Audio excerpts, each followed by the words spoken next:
Siz her qetim Ramazandan keyin ro'zamni Alloh qabul qildimi yo'q deb o'ylanib baqdingizmi? Desam demisam hammamizning qalbida bu savol bo'lishi mumkin. Siz bilamsiz, sahobalar nimadan eng ko'p ansirgan? Amalning o'zidan emas, uning qabul bo'lishidan ansirgan. Shuni unutmangki, ibodatning jafolari o'tib ketadi, ammo savobi mangulik qoladi. Gunohning huzuri qisqa vaqtlik bo'lib tugab ketadi, ammo gunohning azobi uzun muddatlik bo'lib davomlashadi. Dozaq mahkam taqilib yetib keldi bizlarga xush muborak Ramazon ibodatda usul ko'p fazilatga boy. Siz har qatim Ramazandan keyin ro'zamni Alloh qabul qildimi yo'q deb o'ylanib baqdingizmi? Desam demisam hammamizning qalbida bu savol bo'lishi mumkin. Lekin biz odatda ro'zam yoki amallarim qabul bo'ldimi deb so'raymiz. Aslida biz qabul bo'lishining alomati nima deb so'rashimiz kerak edi. Bugun mana mushu savolga javob izlab Ramazonning haqiqiy sirlarini birlikda ichib baqayli. Undaqda Ramazonda sizda qanday o'zgarishlar bo'ldi? Aziz qarindishim, ro'za va kechilik ibodatlarning qabul bo'lish alomatlarining birinchisi sizning Ramazondan keyingi holingiz Ramazondan burungi holingizdan yaxshiroq bo'lishidir. Agar Ramazondan burun ochiq yomon biri bo'lgan bo'lsangiz, endi savrchan bo'lgan bo'lsangiz, Ramazondan burun yolg'on so'zlaydigan biri bo'lgan bo'lsangiz, endi rostchil biri bo'lgan bo'lsangiz, demak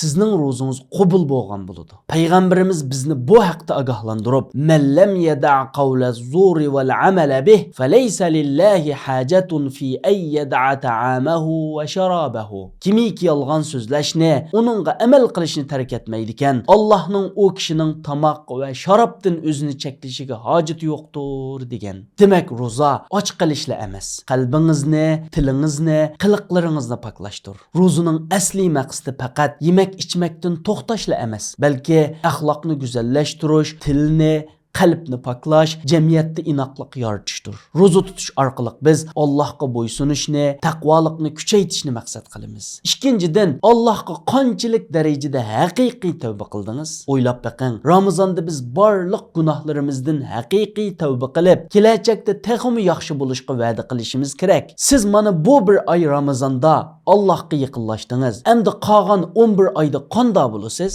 Biz Ramazonda ruhiy jihatdan texmi yaxshilanib, yilning qolgan kunlarda bu yaxshi odatlarni davomlashtirishimiz lozim. Ramazonda Allohga yaqinlashib, uni tunib, yilning qolgan oylarida uningdan yiroqlashgan kishi haqiqatan ziyon tortgan bo'ladi. Alloh taolo Qur'oni Karimda tavbaning muhimligini ta'kidlab, "Va tubu ilallohi jami'a ayyuhal mu'minun la'allakum tuflihun." Ey mu'minlar, hammanglar Allohga tavba qilinglar, umidga, ikki olamning baxt saodatiga erishgaysizlar degan. Bu oyat bizga tavbaning muvaffaqiyat, baxt, saodatga elib bordiganligini o'rgatadi. Haqiqiy tavba qilgan kishi burunqi xatoliklarga qaytmaslikka bel bog'laydi. Kelajakda texmi yaxshi mu'min bo'lishga tirishadi. Ramazon bizga mana shundaq haqiqiy tavba qilish fursatini bergan. Ramazon degan bir mashq maydoni. Haqiqiy o'yin bo'lsa, qolgan oylarda o'ynaladi. Ro'zingizning va qiyomingizning qabul bo'lishining 3-chi alomati sizning Allohdan qo'rqishingiz amalning qabul bo'lmasligidan qo'rqishdan kuchli bo'lishidir. Siz bilamsiz, sahobalar nimadan eng ko'p ansirgan? Amalning o'zidan emas, uning qabul bo'lishidan ansirgan. Hazrat Ali radhiyallohu anhu bu haqda muhim bir nuqtani ta'kidlab, "Kana ashabun nabiy sallallohu alayhi va sallam liqubulil amali ashaddu ihtimaman minhum bil amal." Payg'ambarimizning sahobalari amalning qabul bo'lishiga amalning o'zidanmi bakrak ko'ngil bo'latdi degan. Sahobalarning bu uslubi bizga ro'za va boshqa ibodatlarni qilganda eng muhim narsa ibodatning soni yoki kulimi emas, balki uning qabul bo'lishi ekanligini o'rgatadi. Alloh taolo bu haqda "Innama yataqabbalullohu minal muttaqin." Alloh faqat taqvodorlardan qabul qiladi degan. Bu nima degan cho'nqur so'z? Minglagan rakat namoz, kunlarcha ro'za tutishdan ko'ra bir kecha amalni chin qalbdan ixlos bilan qilish texmi yaxshi. Bu oyat bizga amalning qabul bo'lishi faqat taqvodorlik bilan bo'ladiganligini o'gitidi. Taqvodorlik bo'lsa, qalbdagi Allohdan qo'rqish, uningdan hayo qilish, buyruqlarga itoat qilish, to'sqonlardan yenish deganlikdir. Shunga, agar sizda amallaringizning qabul bo'lishi haqida haqiqiy andishi bo'lsa, bu sizning Ramazonda g'alaba qozonganlarning qatorida ekanligingizning belgisidir. Oxirgi va 4-alomat biz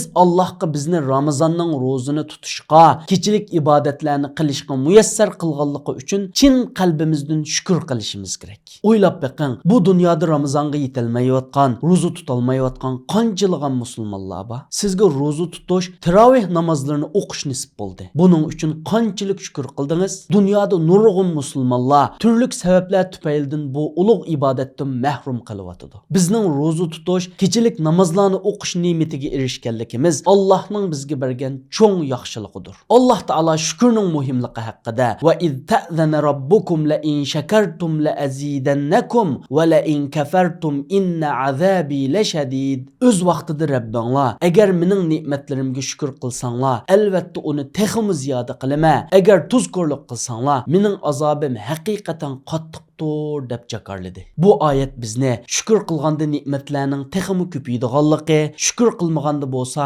ne'matlarning texmi aziydiganligi haqida ogohlantiradi. Shundaqla shukr qilishning muhimligini ta'kidlaydi. Bu bir oylik Ramazonga shukr qilish kelar yildagi Ramazonning ochqichidir. Demak, ro'za va kechilik ibodatlar uchun shukr qilish bizni keyingi yillarda texmi ko'p ibodat qilishga, yaxshi amallarni texmi ko'p qilishga muvaffaq qiladi. Aziz qarindishim, asli ro'zaning mevasi gunohlardan poklanishdir. Shuni unutmangki, ibodatning jafolari o'tib ketadi, ammo savobi mangulik qoladi. Gunohning huzuri qisqa vaqtlik bo'lib tugab ketadi, ammo gunohning azobi uzun muddatlik bo'lib davomlashadi. Payg'ambarimiz bizga Ramazonning barakatlari haqida "Man soma Ramazona imanan va ihtisaba, g'ufira lahu ma taqaddama min zambihi." Kimiki iymon etgan, savob umid qilgan holda Ramazonning ro'zasini tutsa, uning ilgirki gunohlari mag'firat qilinadi degan. Bu hadis bizga Ramazon ro'zasining gunohlarni yuvishga kuchli ta'sirini o'rgatadi. Ammo bu mag'firat faqat ixlos,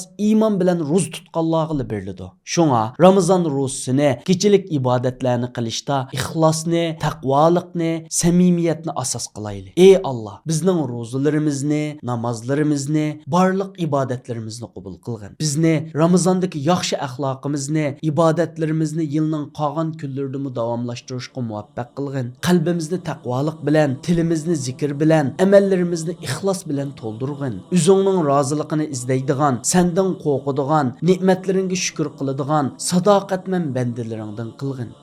Amin.